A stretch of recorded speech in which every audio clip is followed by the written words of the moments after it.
Hi, my name is Kelsey Colwell, and my family and I are on day 70 of our COVID quarantine. I just wanted to do an update. Sringa saw the doctor again yesterday. So I've had a lot of people kind of asking me about our journey with her. So just to kind of rewind, 70 days ago, she was presenting COVID symptoms. Tests weren't available. She was in and out of the hospital with significant pulmonary breathing issues. When she did finally get tested for COVID, her test came back negative.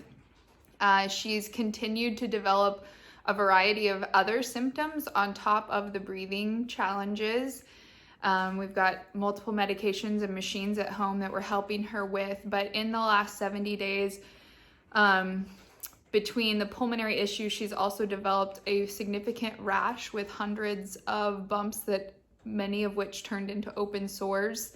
As some heal, we continue to be getting new sores each day. That's finally slowed down a bit the last couple days. But that was thought to be one thing, and then it lasted much longer. And so essentially, with the symptoms she's had with that, she's had some significant muscle weakness in her legs, especially to the point that we're packing her some days to different places.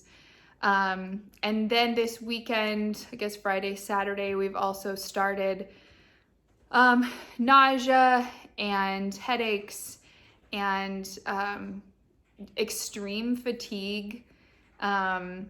Low-grade fevers are back again. That was happening at the beginning as well. They did send her for an antibody test. The pediatrician told us that if it was positive, cool, that was just a verification that she had the pediatric multisystem coronavirus inflammatory syndrome. Wow, that thing is long to say.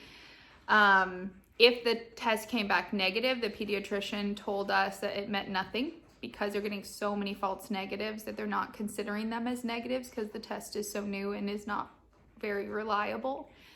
So her test did come back. It was negative. I was really interested to learn. The nurse told me that actually they know that the test is they're getting at least a 30% false negative rate.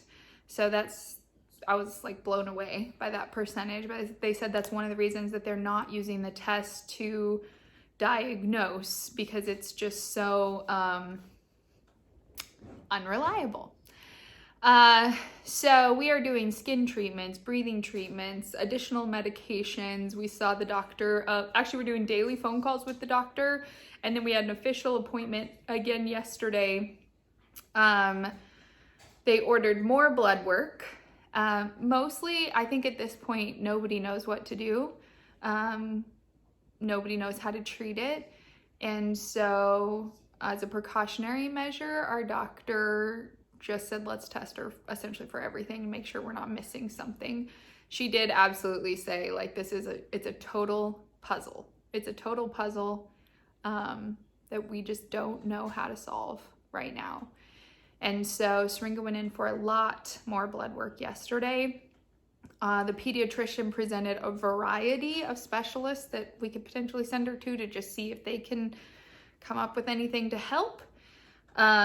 So we kind of asked the pediatrician what she think would be most valuable. So we're going to send her to an immune specialist first. So that's coming up in the near future. They may or may not be able to find anything or know how to help her with anything, but because that is one of the commonalities with kids who are experiencing this inflammatory syndrome, we thought we'd start there. The reality is we have no answers really for making it better. She's crying a lot because she's in a ton of pain. We're probably crying more than usual because she's in a ton of pain. The doctor reiterated to us last week, like, strict isolation for our family because her body just cannot handle anything right now.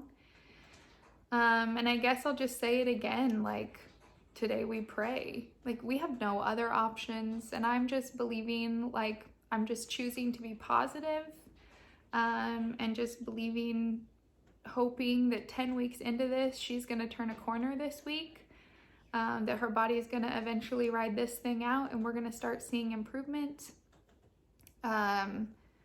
instead of digression. And so that's just kind of where we're at with everything. Full honesty, we're 10 weeks into millions of doctor's appointments and hospital visits and the craziness of how to do all of this in the middle of COVID. We're tired, we're stressed, we're working or going to school full time, or I'm doing both in the middle of all of this. And we have 2 boys who are also having some medical challenges in the middle of all of this. So it's crazy.